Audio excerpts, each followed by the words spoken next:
Get ready for an electrifying episode of At the Power Table, where we're breaking barriers and building the future.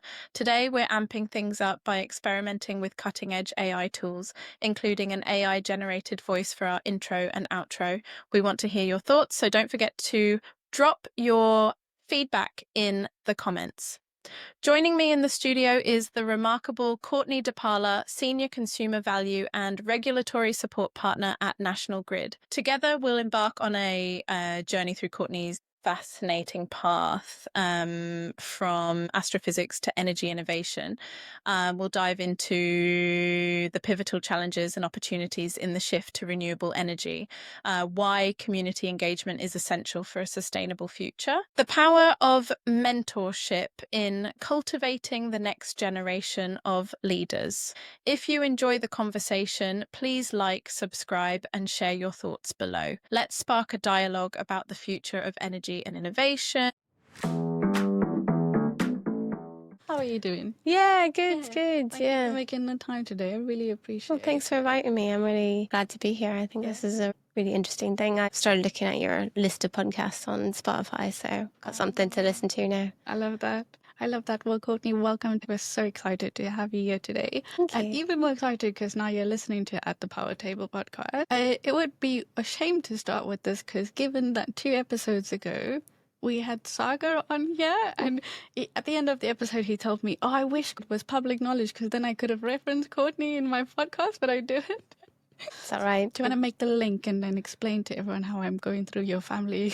So I'm Courtney Depala, and I am married to Sagar Depala, who was recently also on the podcast. I would like to say I did it first. And then I dragged him into the energy industry because I said, hey, we're having fun over here. He was originally in automotive. He probably said that on his interview. And I'd always wanted to work in energy, and he was an engineer, and he started seeing like a lot of what I got to work on in the industry came over, and now he's a convert to working in the industry. Love it. And tell us about your journey in the energy industry. So I originally started 20 years ago. So I started university back in Indiana. That's in America, in the middle of America. No one knows where it is. But I went to a university called Ball State University. Also, nobody knows where that is. Ball State is famous because Papa John, the pizza guy, went there.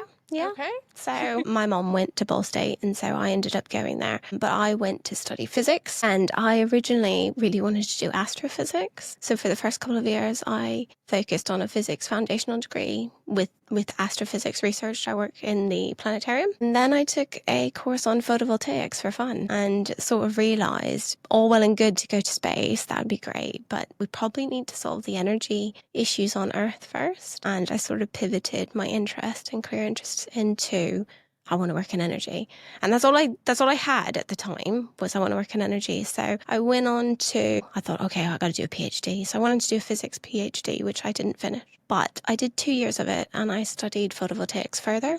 And then decided that I was an engineer, that the solutions I wanted to look at went beyond a lot of the theoretical. I was in the most applied bit of physics I could be in, and I was like, this is still too theoretical. So I switched universities, and I went to Purdue University in Indianapolis, and I did a master's in technology, focusing on energy, and I ended up doing a lot of research on fuel cell technology there, looking at contaminants, working in a lab, doing very technical work. And that's when I met some people from Warwick University, and they said, we are doing this engineering doctorate program at Warwick Uni. Do you want to come do it? And I said, yeah, all right then. Can I focus it on energy? And they're like, yeah, do what you want. It's sponsored by a software company. And so I'm like, oh, software, energy, it works. So I came to Coventry, UK, to go to the University of Warwick, which is not in Warwick, UK.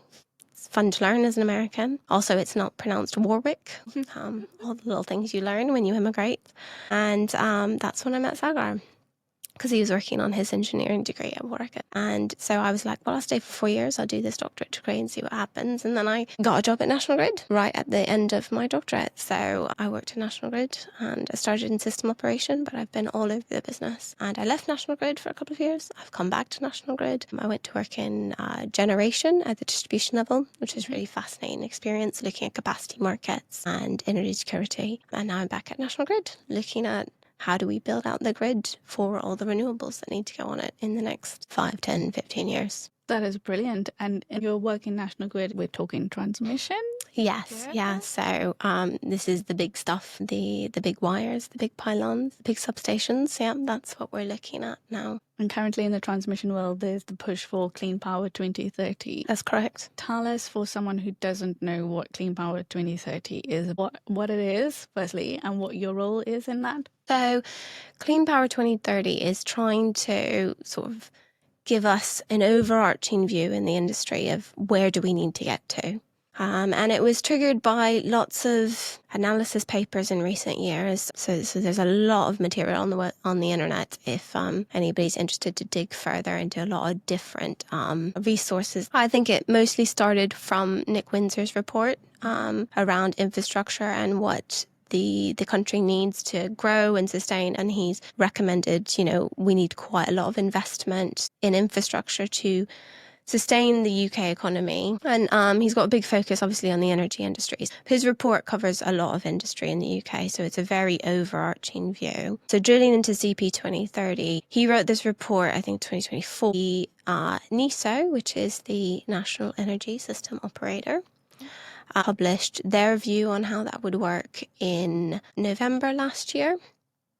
And then the government has responded. So Ed Miliband and Chris Stark have said, right, this is the plan. And they're looking across the piece of generation, infrastructure, industry. What do we need as a country to get us fit for the future, fit for a change in technology, a change in industry, a change in various ways the economy grows, and how does all of that fit together? So CP2030, there's an emphasis on net zero and clean, but actually it's an all-encompassing thing, looking at the economics, looking at the energy security, looking at how the UK can stand on its own 2 feet. So when things like Russia invade Ukraine, we're not subject to the volatility of the gas markets. We've got our own wind energy. We've got solar energy. I know most of the year we have some solar, not in December or January, but the rest of the year it's pretty good. And how do we harness that in a really clever way? So it talks about, obviously, the infrastructure build, which is where I focus my current job on, but it also talks about flexibility and how do we look at all of these different parts and how do we make sure we're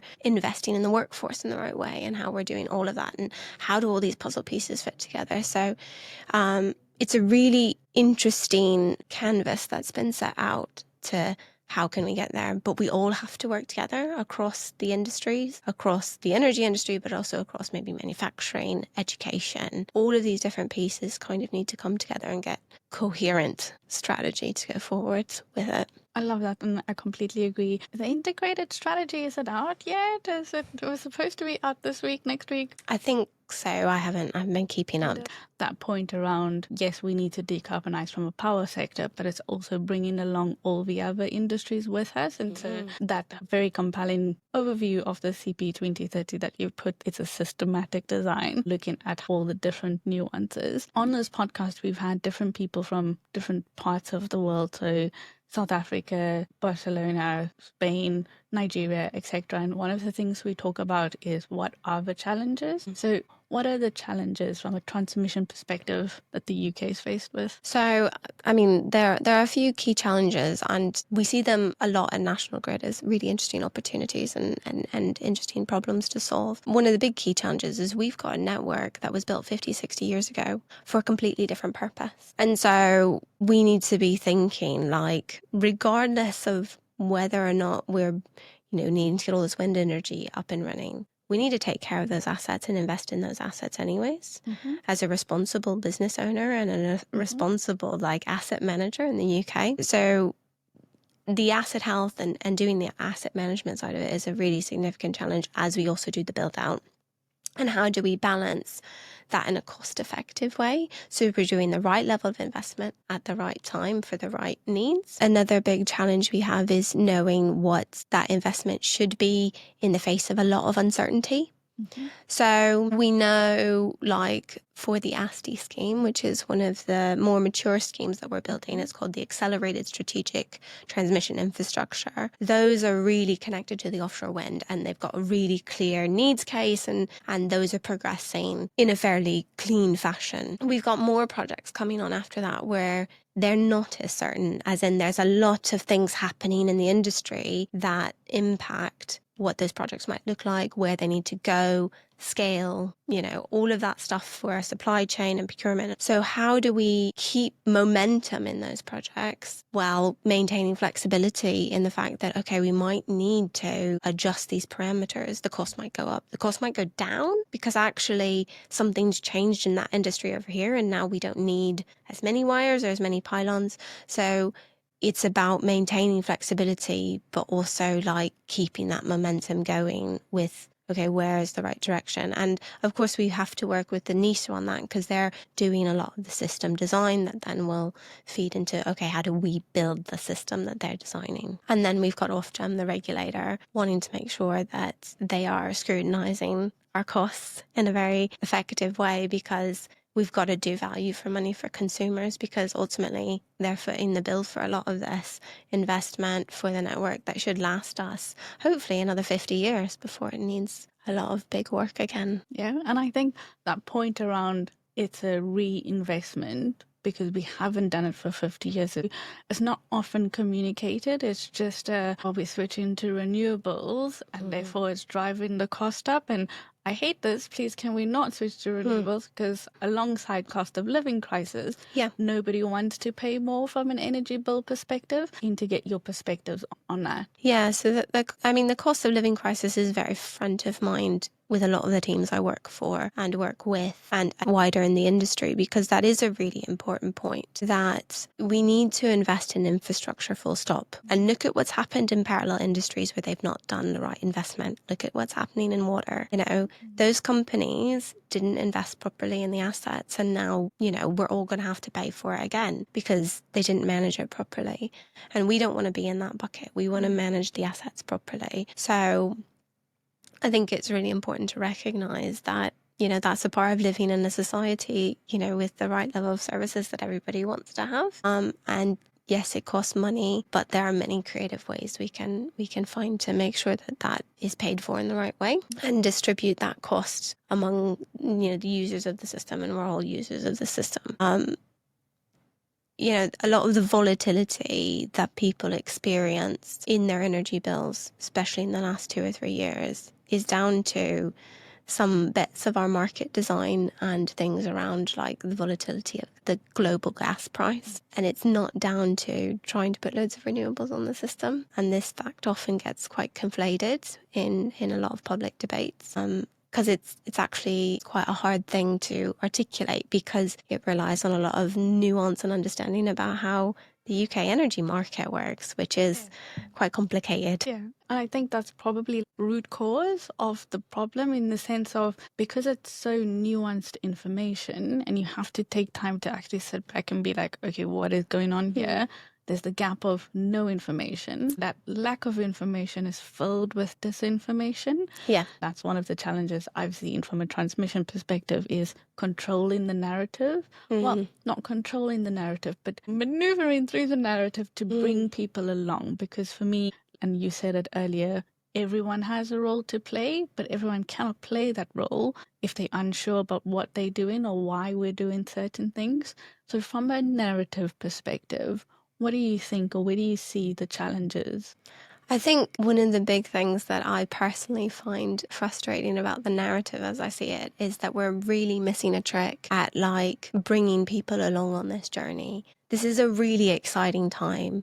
We need loads of different people to help deliver this. We need engineers, but we need communications people. We need people who know how to sell. We need people who know how to build. We need people that know how to design. We need people with all different skill sets to get this energy transition to work and to upgrade the network and to get it to a place where we can all look at it and be proud at how secure and clean and, how we've brought everyone along on that journey. And I feel like we sometimes get stuck in a polarization when actually there are benefits for everybody out of this transition. There are business benefits, there are individual benefits, there are skill benefits. Yes, there's environmental benefits as well. But there's a whole slew of benefits if we can work through this. It's big work. It's a complex problem, and we all need to solve it as a society. And everybody's got some way they can contribute to that. And I feel like we really miss the mark on being clear about how everybody contributes to getting us there. It's almost, I've heard it described as we need a bit of a war footing, as in like getting everybody pointed in the same direction and energized about this is going to be great for everybody. Like if we all chip in, this is going to help the economy. This is going to help, people get jobs. This is going to help keep the air clean. Like there is so many benefits if we can really get this done properly that when I hear people, oh, we'll just cancel net zero and save loads of money, it's like, it's not how it's going to work. Yeah. I laugh. I think it's a brilliant point, and I think what you're alluding to is I've heard someone in conversation say this, and I've been like flabbergasted because I was like, oh, that's so brilliant. When we speak about things and exactly what you're pointing out, instead of speaking about this is how it's going to benefit you, there's a broader picture at play, and it's how do we communicate in a way that's linking to people's intrinsic versus extrinsic motivations. And from an extrinsic motivation perspective, if you like, it's going to benefit you by reducing your bills, you almost feed into that, and so people become very siloed and all they care about is themselves. But if you look at the bigger picture and the intrinsic motivations, is like, yes, it's going to be cleaner air, it's going to reduce fuel poverty, it's going to allow equitable access for everyone, and you get to play a role in that. It then feeds into that greater collaborative community perspective. I'm very keen to get your view in terms of what are the opportunities that we have going forward in terms of the narrative. So for people in the industry that do understand what's going on, I think we've got a really big opportunity here to make sure that we're communicating it in a way that people can understand. Like it's so easy, especially at National Grid, we do love an acronym. And I feel like I've been in meetings where half of the words were acronyms, like DESNAs, Ofgem, NISO, ASTI, okay, yeah, we get it. That's our own little language, and that doesn't translate outside of the industry to people. They don't understand how that works. So how can we break this down in an accessible way so that you can bring different people on board and get them excited about it? Like they're excited about, I don't know what else people are excited about, cooking or Martin Lewis, the way Martin Lewis does finances. Like we need somebody like Martin Lewis, but with the energy industry to show us no, this is really, really cool. And this is how it benefits you and your kids and your family and your communities and your neighborhoods. Arguably. It's very cheeky of me. This is what the podcast is trying to do. And that's why you're here. But I think the conversation needs to be at scale. But because of the way the energy market is structured, it begs the question of whose responsibility does it become? Yeah. So, and this was one of the other, when I was thinking about challenges that we have with CP 2030 and all the big work that we're trying to do, is that we've got a lot of really clever, well-intended, good people. We've got complex problems that aren't always obvious how to get them resolved or maybe find benefits. So we've got a lot of cooks in our kitchen right now, and we do run the risk at just missing the woods for the trees. I mean, NISO has just been formed last October, and they've had a lot put on their plate, and they are working tirelessly to do a lot of the strategic design work that really, really needs to happen for the network. And they're also looking at local things with the regional energy strategic plans as well as the national strategic plans. And I would really hope that they come out as a really strong voice in the industry. But you've also got good characters people in government like Ed Miliband and Chris Stark, and I think they could probably widen their platform a bit more and be a bit more clear with their messaging on where they want to get to. So I think that, politicians definitely have a role here. And I think there's just some really, really good leaders in the industry, and I don't know how to get them out, but there's loads of people that they're brilliant in how they message. They know what they're talking about. So people like Nick Windsor, who I've mentioned before, he's brilliant. But there's loads of people like Bryony Worthington, Michael Liebrick, a lot of podcasts that I listen to as well, that they do a really good job at like bringing this in and trying to make those points one at a time. So, it's chipping away at it and, bringing people in, but also like maybe there's more work to do in schools and talking to kids about it and breaking it down at that level. But also when we get into debates at local levels, who's there sort of counteracting some of this information around, oh, we'll just cancel net zero and that'll save you loads of money. Because it won't, but, a lot of damage will be done before anybody realises that it won't.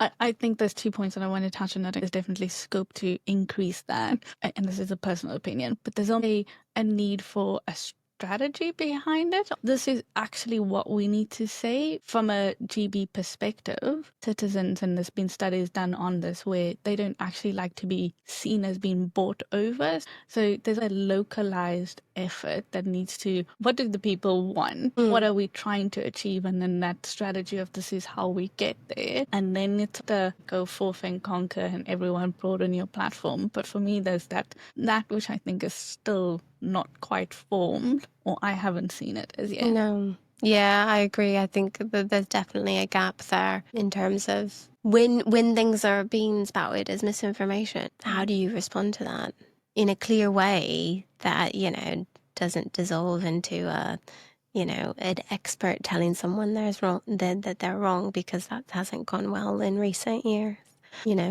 Still like saying, these are the points that show that that's not correct, and these are the reasons why.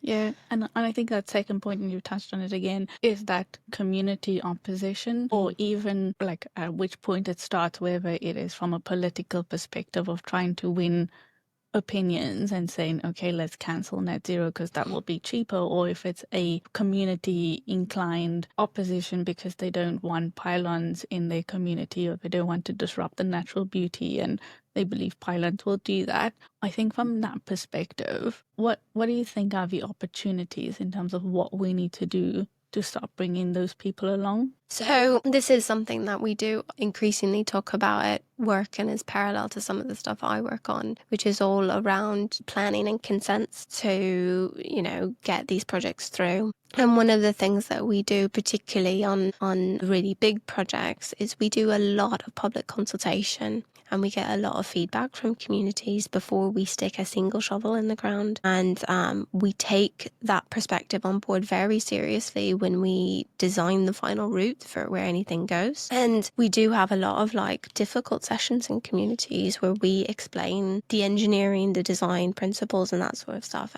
I think, we're going to carry on having those conversations, especially as more and more of these big projects come out. I think there is also a push by government to do a bit more reform on that planning process to make things a little bit easier as well. So there's a little bit of, just because you have 5 loud people in a community for something that actually might really benefit the community, and 100 people are just quiet because they have day jobs and actually they don't mind that much, but they're not speaking as loudly. How do we balance that whole thing?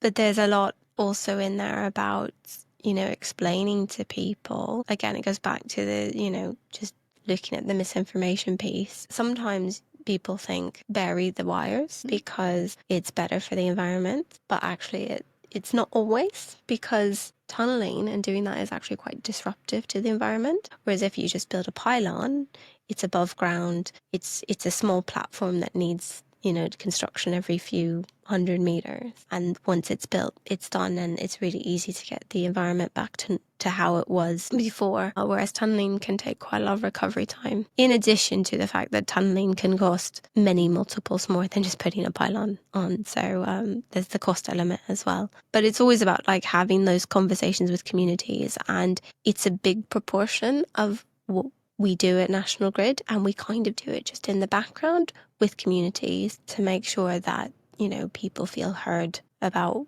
what we're trying to do and what we're trying to achieve. Because it's really important. It's really important for us to make sure that, we get buy-in from local communities for what we're trying to do. Yeah, and I think so much of that is missed, and it comes back to that the paradox of participation, where yes, there's 95% of the noise comes from that 5% who are opposing it. But if you actually look at a balanced perspective, some people don't care because they just have better things to do. And so probably a difficult question, but if you had to step back and reflect on that community engagement process, are there things you would do differently? So let's assume you had no resource limitations, no policy, it was your project and you had all the freedom in the world. How would you approach it differently? In terms of getting like the big network builds in place, I think that there's been some ideas floated around, and I think some of this is going through in terms of like the communities that are really affected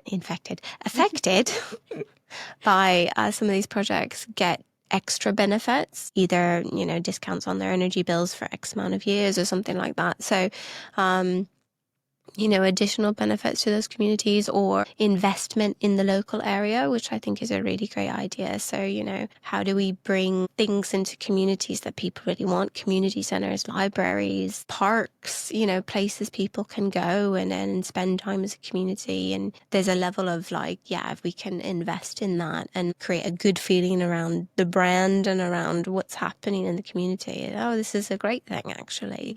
This has brought stuff to the community. I think there's also a bit around employment and training and skills that I know we do focus on and is being focused on, but, how can we like if money was no object, how can we really upskill people and really get people back on what I said earlier, that war footing of like, this is how I can contribute to this. And this is, the skill sets that are needed across the piece. And what does the local supply chain look like in terms of, okay, we're going to have loads of workers coming in building for 18 months. So restaurants, hotels, venues, that kind of stuff. And how does that investment help to build a community that even after those workers go, there's still like nice stuff for people to do in that community. So, I think looking at it at that level and then scaling that nationally would just be great. But we've also got to keep things affordable. So it's all a balance, isn't it?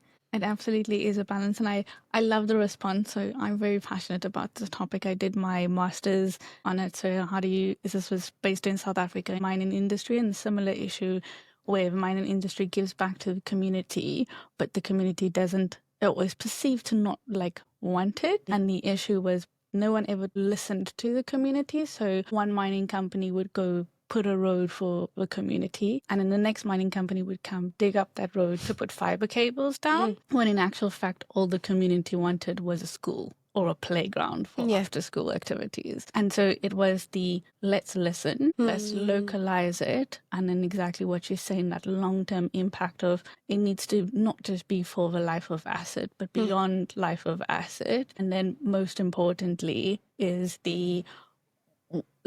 how does this show tangible benefit for the community? And that tangible benefit, even in small chunks, build that relationship and trust over time. Yeah.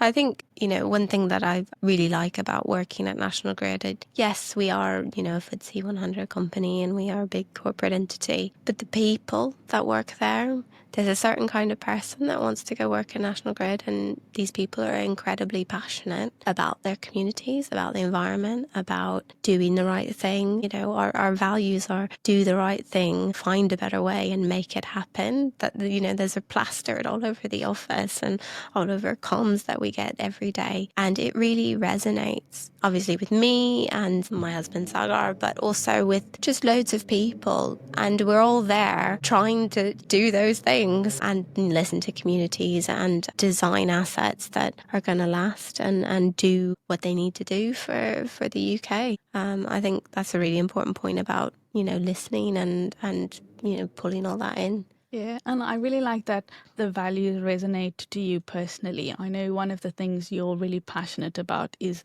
finding people and mentoring, not finding people, finding people like stalker, but mentoring people and making sure that there's personal value and there's personal growth. Talk to us about that. Yeah, so that's something that I've always been really interested in helping people with. I used to tutor a long time ago. I used to tutor for math and physics and things when I was doing my own studying. And that's like tutoring mentorship has grown over the last few years. And I do have a couple of mentees at the minute. And I do a lot of, supporting people in the industry, and not dragging, but getting people from outside of the industry to come into the industry. And then they really like it. And I really enjoy this because I can, in one way, I can be like, this is what I've learned in my journey. So hopefully it makes it easier for you. A lot of almost industry generic things of like, how do you manage yourself? How do you do development? How do you work with people? How do you manage conflict and that sort of stuff? Because I really am interested in that, because all that stuff is really important to be able to actually do your work. But also, I just love geeking out with people about various aspects in the industry. So I am mentoring a couple of technical people. One is a power systems engineer and the other one does like decarbonisation work, also an engineer. But I mentored someone in my last job who has like an English comms background, and she's recently gone to work at Energy UK, and I'm just astounded. She's got an amazing skill set in her own right, but it was really great to help her along that journey and just say, you could do this in the energy industry, and there's we need people like you.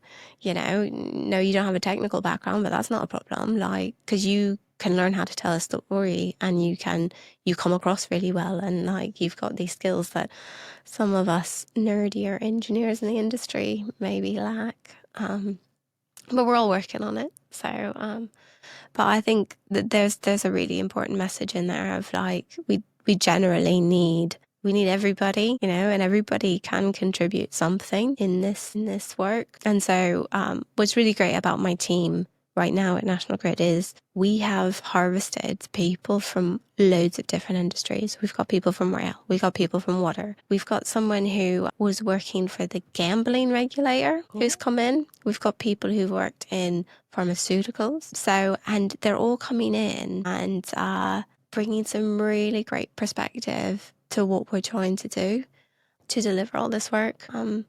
I'd say I'm sitting in a regulation team, so it's not we do have proper engineers for the proper engineering work, obviously, but there's a lot of perspective that gives us, particularly around, consenting and planning. That's really helpful. That helps us think about how we do that, how we do data compliance governance. That gives us really interesting perspectives there that, we don't always have as an industry. And so, yeah, bringing people in from all those different places, I think is giving us a really well-rounded way to deliver what we need to deliver. I love it. And I especially love the mission to drag people in. I know you said Nicely. It's not for you, but for me it is a personal mission, because I'm like, oh my God, I love this place. You're going to love it too. Please come have a look and stay. Because it's the background of everything else in our lives. You use your phone all the time while you need to charge it. You need electricity for that. You want to travel places. No matter how you travel, that needs some form of energy. You want to be able to do stuff in your home, that needs energy. Like, our information age is powered by data centers, which need energy. Like, it's just touches literally everything that you do every day. And, then working in that space, you get to see all of it. And you get to see how everything interconnects. And it's fascinating to see like this world we humans have built on Earth, and how it's all powered by this concept of energy. And I go back to like my physics degree, and energy in physics is such an amazing concept, because it's the core of like being able to do anything. That is a powerful reminder that it's going back to physics and how energy is literally the core of everything. That's really cool. Yeah. And I think also just like adding to that is also just the time we're in at this point. Like we're designing for the next 50 to 60 years, which is really exciting. So obviously an incredible career across academia, industry. What advice would you give a younger Courtney starting out a career in Indiana? Yeah, in Indiana. So it's one thing that I'm working on a lot in my own personal development, and it goes back to just having the confidence to ask the questions. just ask the questions. If it's in your head, just ask it. It's not stupid. And so I'm getting better. It's a work in progress, but being in meetings or being in conversations and just being like, wait, can you explain that a bit more? Or what happens when this happens then? And digging into that. Because I remember feeling not confident when I was younger to just have the question in my head and be like, oh, well, then I think I'm stupid if I ask that question. Just ask the question. That's what I would say, because you get such great conversation and great information and great perspective out of people if you just keep asking questions and you are really curious about the world around you, the people you're working with, and what you're trying to solve. Yeah, I mean, that was brilliant advice in terms of especially like learning from other people. You're not going to learn if you don't ask the question. If you don't ask, you don't get. No. Yeah, So exactly. definitely worthwhile asking the question. Courtney, thank you so much for making the time today. It's been an incredible conversation. Great. Thank you. I really enjoyed it as well. Me too. Well, would you look at that? 10 episodes in and we haven't been cancelled, sued, or replaced by a sentient toaster yet. This is the AI voice, and yes, I'm still here, still not human, and still slightly offended that I'm not allowed to take a summer holiday. Since launching at the Power Table podcast earlier this year, we've crammed 10 episodes with more expert wisdom than your average group chat on a Monday morning. If you missed any, don't worry. I'll pretend not to judge you. Our guests have dropped insights so sharp, you could cut your career stagnation with them. We're taking a summer break because even AI needs to recharge, or at least pretend to. But we'll be back in September. Expect more energy, more jaw-dropping journeys, and perspectives so fresh, you'll need to check their expiry dates. In the meantime, follow us on LinkedIn and Instagram. Seriously, do it. Join the conversation, because lurking is so 2022. Hit subscribe so you don't miss out. Until September, keep your minds sharp, your questions bold. See you on the other side.